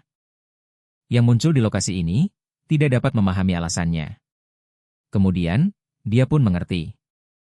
Dia telah secara resmi menyambutnya sebagai tamu, dan dia tetap berdiri diam. Tidak mengucapkan sepatah kata pun. Akhirnya, dia melakukan tindakan yang ingin dia lakukan saat kedatangannya. Dia membungkuk hormat kepada Adipati Agung dan secara resmi menyampaikan ucapan selamat atas kemenangannya. Dan kepulangannya yang selamat. Saat wanita muda itu mengangkat matanya untuk bertemu pandang dengannya. Dia tampak berseri-seri lebih cemerlang, seolah-olah perasaannya memiliki makna yang lebih besar baginya. Daripada gabungan pujian ribuan orang lainnya. Dia membalas busur hormatnya. Dan mengungkapkan rasa terima kasihnya yang tulus atas ucapan selamatnya. Dia langsung tersipu, menyesuaikan kacamatanya, dan mengaku merasa cemas. Selama perkenalan mereka, karena dia tidak terbiasa dengan interaksi formal seperti itu. Dan berharap dia telah bersikap dengan pantas. Sebaliknya, Pria itu hanya memujinya. Lalu mengulurkan tangan untuk mengambil selembar kertas kecil yang masih dia genggam di tangannya. Menyatakan bahwa yang lebih penting sekarang adalah dansa yang dia berutang padanya. Rasanya jantung wanita muda itu hampir melompat keluar dari dadanya saat sentuhannya. Dan detaknya mulai semakin cepat saat pria itu mulai menuliskan sesuatu di dokumen itu. Tampak sangat memukau selama proses itu.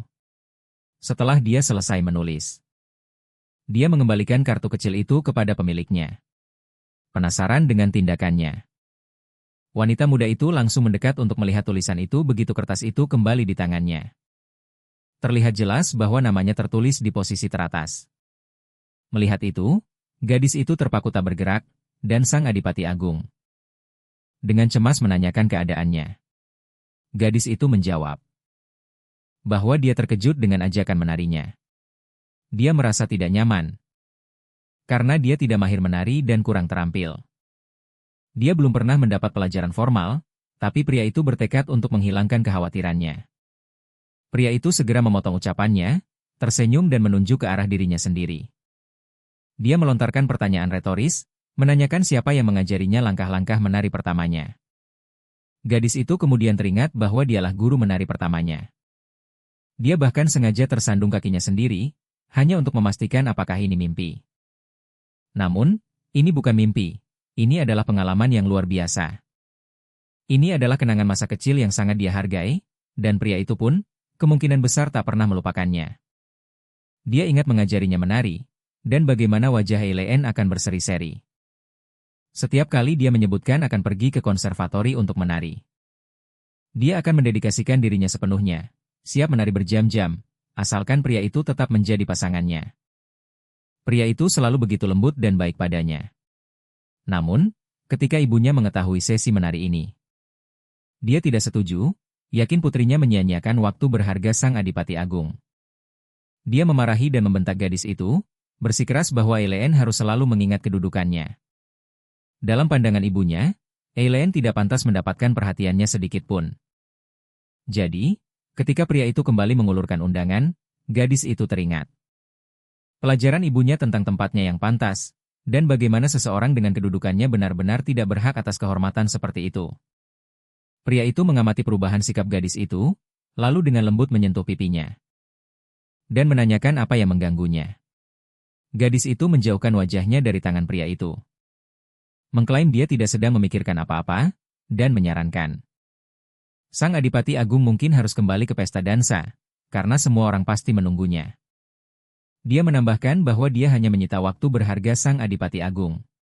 Pria itu mengakui bahwa waktu memang berharga, tapi mempertanyakan mengapa dia tidak boleh meluangkan sedikit waktunya untuk berjalan-jalan di konservatori.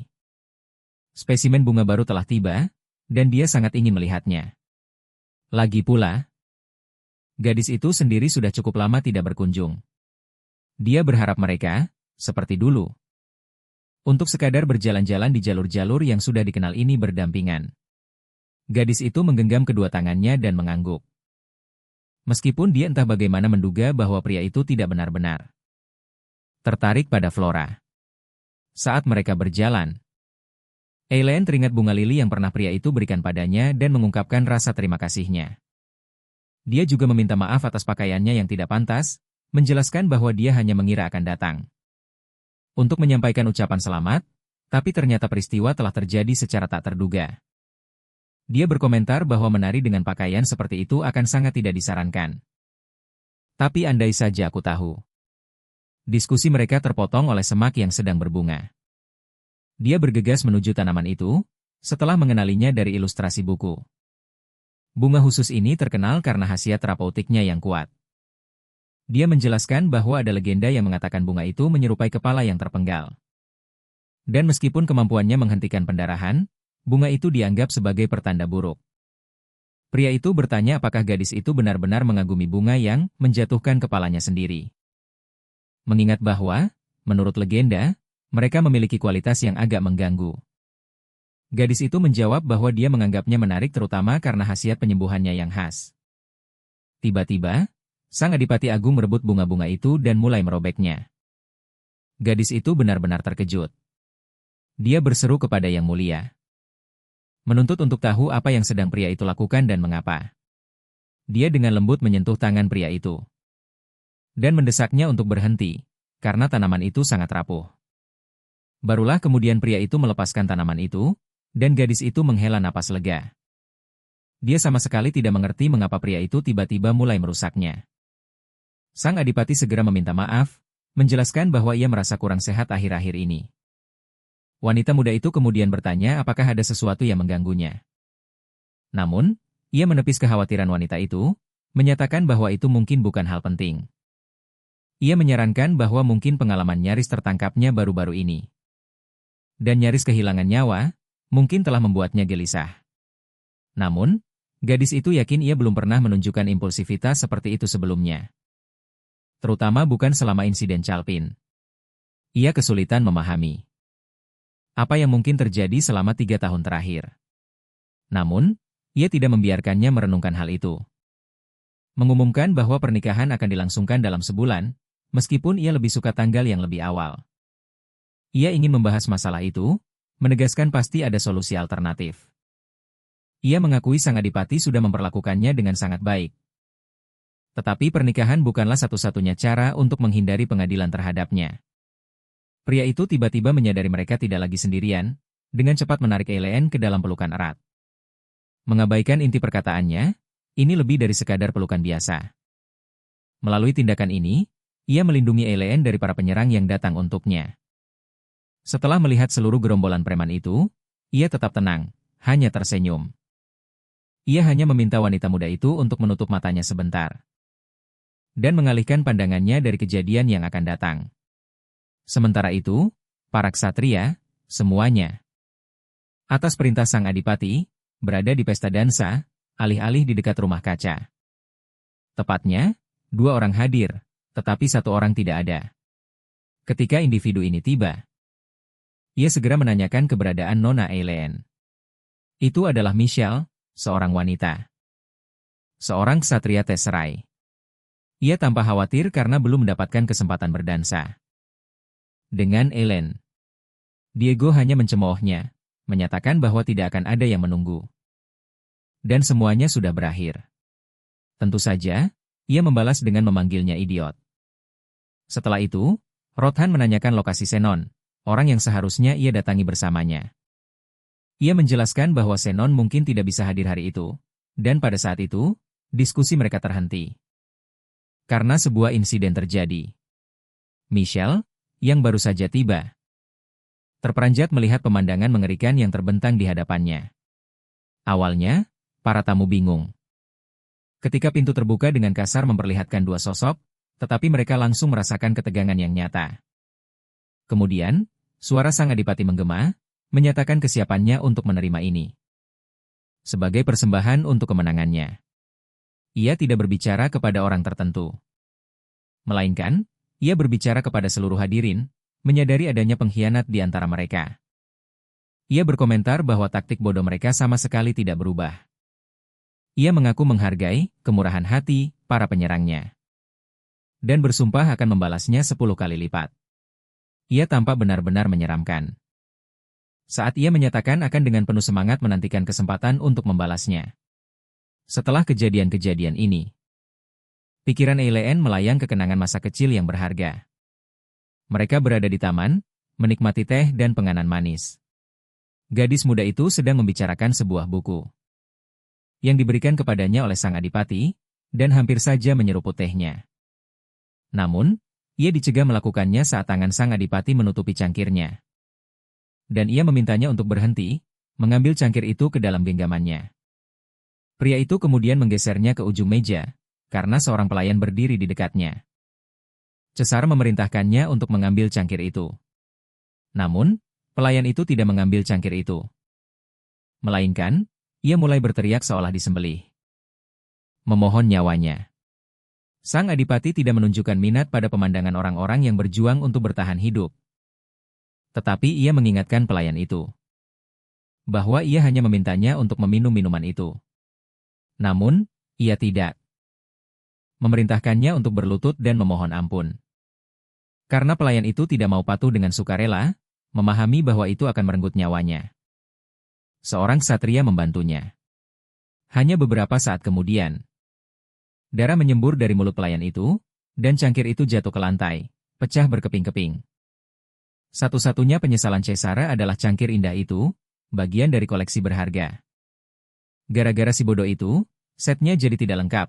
Ia lalu menghadap wanita muda itu, senyum tersungging di bibirnya. Ia berencana mengumumkan bahwa upacara minum teh telah berakhir untuk hari itu, meskipun kudapan masih tersedia. Namun, ia tiba-tiba terdiam, menyadari Elaine terlihat sangat ketakutan. Ia menangis terseduh-seduh, tak mampu mengendalikan diri, saat pemandangan yang gagal membangkitkan simpati sedikit pun pada sang adipati, justru sangat mengguncang jiwanya. Ia merasa bingung, diliputi perasaan tak berdaya. Ketika ia tiba-tiba menjerit, menyatakan ketakutannya yang mendalam. Sementara itu, wanita muda, yang kini sudah dewasa namun masih sangat sensitif, bersandar di sofa rumahnya. Pikirannya melayang pada kejadian-kejadian masa lalu dan yang baru saja terjadi. Meski ia tidak meneteskan air mata, peristiwa di pesta dansa itu telah meninggalkan kesan mendalam di jiwanya, terutama penyingkiran tanpa ampun semua orang yang telah membahayakan keberadaannya. Itu mengerikan sekaligus mencengangkan. Ia sepenuhnya memahami responsnya, baik saat itu maupun sekarang, mengakui bahwa merekalah yang pertama kali menyerang hidupnya. Mereka pantas menerima nasib itu, ia menyadari itu murni pembelaan diri. Yang dilakukan dengan taktik keras, cerminan dari era yang mereka tinggali. Pasti sangat menguras mental, secara etika, untuk hidup dengan kesadaran konstan akan upaya pembunuhan. Kesedihan terbesarnya berasal dari ketidakmampuannya untuk memberinya bantuan atau perlindungan apapun. Saat wanita muda itu duduk tegak, ia mengambil sebuah kotak kecil dari meja dan meletakkannya di pangkuannya. Di dalamnya tergeletak sebuah arloji yang ia niatkan untuk sang adipati, namun sang adipati tak pernah memberinya kesempatan untuk menyerahkannya. Segera setelah ia kembali, ia mulai melamar. Kemudian, pesta dansa itu terjadi. Intinya, peristiwa-peristiwa terungkap begitu cepat setelah kepulangannya. Sehingga ia belum sempat menemukan kesempatan untuk memberikannya padanya. Itu dimaksudkan sebagai penghormatan atas kemenangannya. Tiba-tiba, pikirannya terpotong oleh ketukan di pintu. Meskipun tidak mengantisipasi pengunjung hari itu, ia tanpa curiga. Wanita muda itu keluar untuk memastikan identitas dan tujuan si pengetuk pintu. Berdirilah seorang asing, pria yang belum pernah ia temui. Mengira pria itu mencari ayahnya, ia memberitahunya bahwa ayahnya tidak ada. Pria tak dikenal itu tidak menyebutkan ayahnya, ia hanya menanyakan namanya, dan begitu ia mengucapkannya. Ia menyunggingkan senyum dingin, lebih mirip seringai. Ia lalu menggenggam rambutnya, menariknya ke belakang dari wajahnya. Dan, menatap langsung ke matanya, menyatakan bahwa Baron telah berbicara jujur. Mereka benar-benar indah. Elaine tidak punya kesempatan untuk menanyakan identitasnya atau situasinya, sebelum pria itu menjelaskan bahwa Baron Elrod telah menyetujui untuk menjual barang dagangan tertentu kepadanya. Dan telah menerima pembayaran di muka. Namun, tidak peduli berapa lama pria itu menunggu. Barang yang dijanjikannya tidak pernah terwujud. Ketakutan. Elaine menanyakan dengan tepat apa yang telah dijual ayahnya kepadanya. Pria itu menjawab bahwa satu-satunya harta Elrod yang tersisa telah dijual kepadanya, putrinya. Jadi, terungkaplah bahwa Elaine kini dianggap sebagai calon istrinya. Pengungkapan ini tampaknya sangat mengejutkan wanita muda itu. Benarkah ayahnya sendiri telah menukar satu-satunya anaknya kepada orang asing? Pria itu mengira ia tidak tahu tentang kesepakatan ini, jadi ia memberinya waktu 3 hari untuk persiapan. Ia menasihatinya bahwa akan bijaksana untuk mengucapkan selamat tinggal kepada semua orang yang ada. Segera, ia juga menyerahkan sebuah dokumen, sebuah kontrak yang berisi tanda tangan ayahnya. Setelah itu, wanita muda itu masuk kembali ke rumah, kata-kata itu terus-menerus terngiang di benaknya. Ia akan terpaksa meninggalkan negara itu selamanya dengan pasangan baru. Yang lebih penting lagi, ingatan muncul tentang upaya gigi sang adipati untuk mengatur pernikahan mereka saat itu. Ia telah memperingatkannya bahwa nasibnya akan antara dieksekusi atau dijual untuk dinikahkan dengan individu tercela. Ia telah menyebutkan dengan tepat 2 takdir yang menantinya itu, menyiratkan bahwa ia pasti sudah memiliki pengetahuan ini sejak lama. Akibatnya, Wanita muda itu segera berangkat menuju istana. Setibanya di sana, ia menerima sambutan hangat. Sonio, kepala pelayan, menyatakan bahwa ia sudah menunggunya cukup lama dan menganggap ketidakhadiran Eileen mengkhawatirkan. Gadis muda itu mengakui kesibukannya belakangan ini, mengungkapkan penyesalan atas ketidakhadirannya. Pria itu menepis permintaan maafnya, menjelaskan bahwa ia tidak bermaksud membuatnya merasa bersalah. Ia ingin menanyakan ketersediaan Adipati hari ini, tetapi kesempatan itu tidak pernah muncul. Kepala pelayan itu segera menjelaskan bahwa bertemu dengannya hari ini akan sulit. Ia lalu meminta maaf kepada Eileen atas usaha keras yang telah gadis itu lakukan untuk datang ke sana. Tentu saja, gadis itu melihat ekspresi gelisahnya, menduga Adipati pasti telah memberinya tugas. Sonya menyarankan agar ia bisa membawakannya kue yang dibeli sebelumnya dari toko baru, agar gadis itu tidak merasa sedih. Gadis muda itu mengiyakan dan mengucapkan terima kasih. Sambil menunggu Sonya, ia bergerak mendekati jendela. Ia dalam hati mencela dirinya sendiri karena membiarkan perasaannya mendikte tindakannya. Itu adalah pilihan yang gegabah. Ia telah mengabaikan fakta bahwa Adipati bukanlah seseorang yang bisa ditemui begitu saja. Secara mendadak. Mungkinkah setelah penolakannya atas lamaran pernikahan pria itu, ia telah kehilangan semua minat padanya? Keras kepalanya bukan berasal dari kesombongan atau semacamnya. Ia hanya gagal memahami seluruh keadaan. Bagi Adipati, bagaimanapun, tindakannya mungkin tampak tidak masuk akal. Dan nasib apa yang menantinya sekarang, terutama jika ayahnya memang telah menjualnya? Akankah ia benar-benar dipaksa menikah dengan pernikahan yang tidak diinginkan? Kesadaran yang paling menyakitkan adalah gagasan bahwa kepergian berarti tidak akan pernah bertemu dengannya lagi. Sementara itu, Adipati tiba-tiba muncul tepat di hadapannya, bertanya, "Apa yang terjadi?"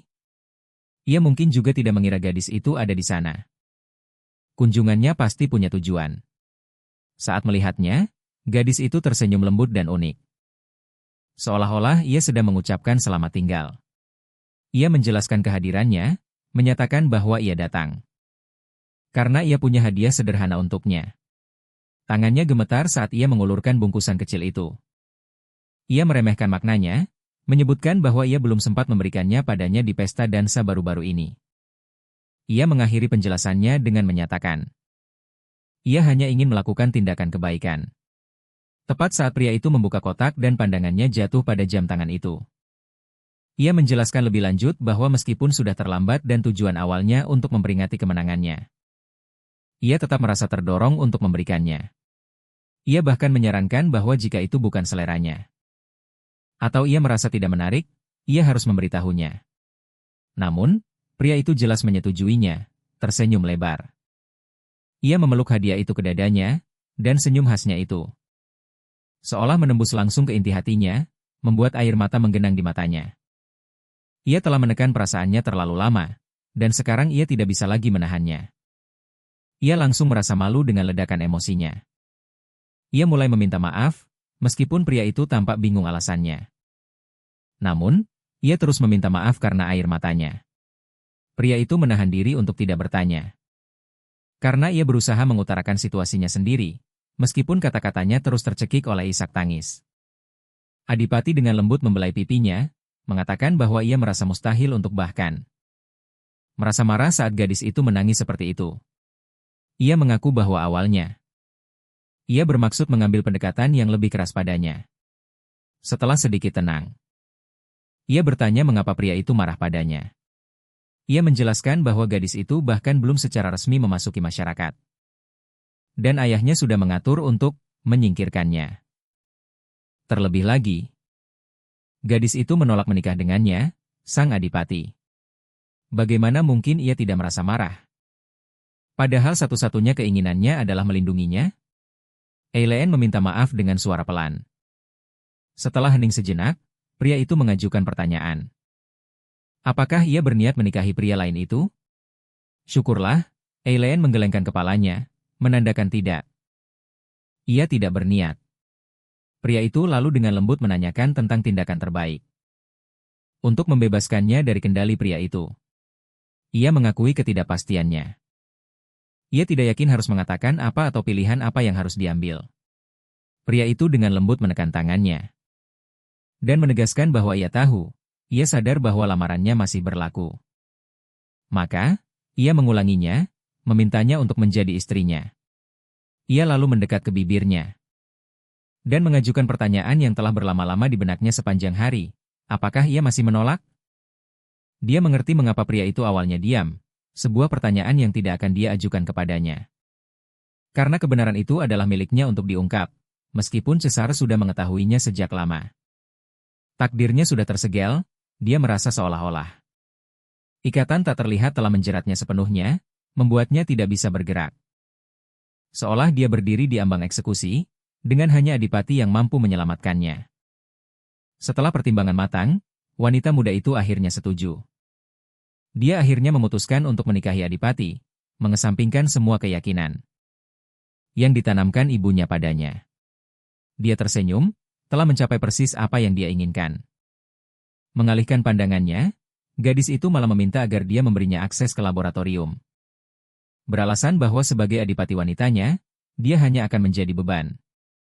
Dia bersumpah hanya akan menyelesaikan obat itu, menjauhi bahan-bahan tertentu itu. Pria itu tidak menjawab, malah mencium bibirnya. Terkejut, dia memintanya berhenti. Tetapi dia, bagaimanapun, mengabaikan permohonannya dan menciumnya sekali lagi, membuatnya tersipu dan menjadi bingung. Saat dia menariknya mendekat di pinggang, dia mengakhiri ciuman itu dan tersenyum. Menyatakan dia akan membuka laboratorium hanya setelah pernikahan mereka. Mengingat keinginannya untuk melihat ayahnya, Cesar memilih untuk menemaninya. Menjelaskan bahwa dia sekarang adalah pasangannya, menyiratkan bahwa mereka akan tak terpisahkan mulai sekarang. Eileen menggenggam tangannya, menunjukkan bahwa pernikahan mereka bahkan belum terjadi. Selain itu, dia tidak menyukai pakaiannya, karena itu menarik perhatian semua orang. Dia merenung bahwa memakai kacamata akan menarik perhatian yang lebih besar lagi. Dia tersipu dan menundukkan pandangannya, tetapi dia dengan lembut mengangkat wajahnya, mendesaknya untuk berjalan dengan percaya diri. Wanita muda itu menjelaskan kesulitannya, tidak terbiasa tanpa kacamatanya. Cesar berkomentar bahwa menundukkan kepalanya akan membuatnya menabrak benda. Dan kemudian dia memeluknya tanpa basa-basi, membuat pipinya semakin merah. Dia mendorongnya kembali, menegaskan bahwa dia tidak bisa begitu saja bersikap. Begitu mencolok dan menarik perhatian seperti itu. Tak lama kemudian, pria itu membimbingnya ke tujuannya, dan gadis itu merasa hampir tidak mungkin untuk percaya. Dia benar-benar bisa berada di tempat seperti itu, sebuah tempat yang penuh dengan penari. Bisikan obrolan, nyanyian, dan pria-pria mabuk di mana-mana. Suasana itu benar-benar berbeda, tidak menyerupai sarang perjudian. Dia terkejut melihat pemandangan itu dan melihat seorang wanita yang dikenalnya di antara kerumunan. Wanita ini sebelumnya pernah mencari keahlian medis Eileen, meminta obat. Untuk memastikan kematian yang tanpa rasa sakit, berharap untuk mengurangi ketakutannya akan kematian. Sekarang, wanita yang sama ini, Marlena, memiliki kecantikan yang menakjubkan. Menarik tatapan kagum yang tak terhitung jumlahnya. Semua orang yang hadir memanggil namanya dan mengungkapkan kekaguman pada Marlena. Tapi kemudian, mata Marlena tertuju pada seseorang tertentu. Seseorang yang dia kenali, dokter yang pernah dia kunjungi. Di sampingnya berdiri seorang pria tinggi dan menarik, tangannya bertumpu di pinggul sang dokter. Eileen tersipu dan menarik topinya lebih rendah, mengira wanita cantik itu telah mengenalinya. Dan memang, kemungkinan besar dia sudah mengenalinya, karena ekspresi Marlena berubah.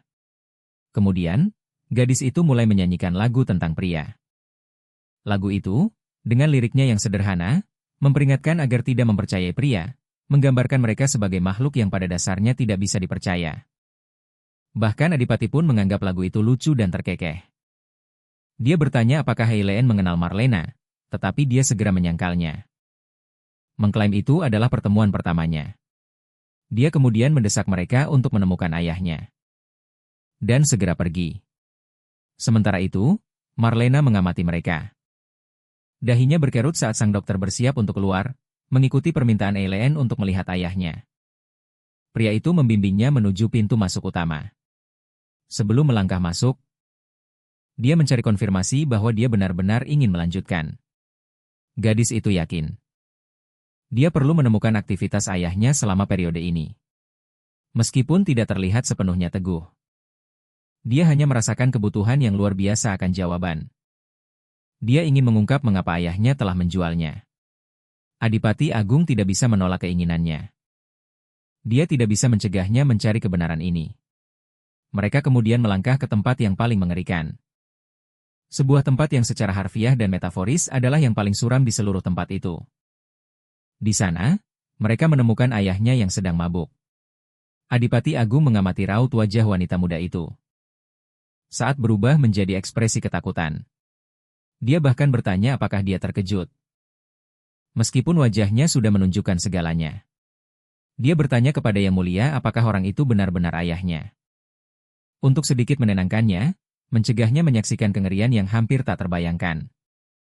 Dia dengan lembut menutupi matanya, merasakan air matanya yang akan segera tumpah. Dia mengucapkan kata-kata penghiburan, dan ingatan ibunya langsung muncul. Ibunya pernah bertanya apakah putrinya menyadari tindakan ayahnya. Wanita itu, dengan kesal, memutar matanya, suaminya telah mengganggunya selama bertahun-tahun. Dia telah curhat kepada putrinya yang masih kecil dan mengantuk itu bahwa ayahnya selalu tercium aroma wanita lain, namun dia bahkan tidak mau berbagi ranjang dengan istrinya sendiri. Sang ibu dengan lembut mengelus punggung gadis itu, meratapi bahwa putrinya adalah satu-satunya yang dia miliki. Eileen, yang lumpuh karena syok, mendengar ratapan ibunya yang berulang-ulang bahwa dia hanya memiliki dirinya. Cesar sendiri mulai membangunkannya dari linglungnya, memanggilnya. Gadis itu bersikeras bahwa dia baik-baik saja. Dan pria itu kemudian memeluknya dari belakang. Gadis itu tidak bisa lagi menahan diri. Dia menangis, dan Adipati Agung meredakan kesedihannya, membisikkan kata-kata menenangkan ke telinganya. Air mata Eileen membawa konsekuensi besar, karena ayahnya terlempar jatuh ke tanah. Adipati Agung Cesara menyatakan dia menjijikan karena telah menjual anaknya sendiri. Dan sekarang dia hanya bersenang-senang di tempat-tempat seperti ini?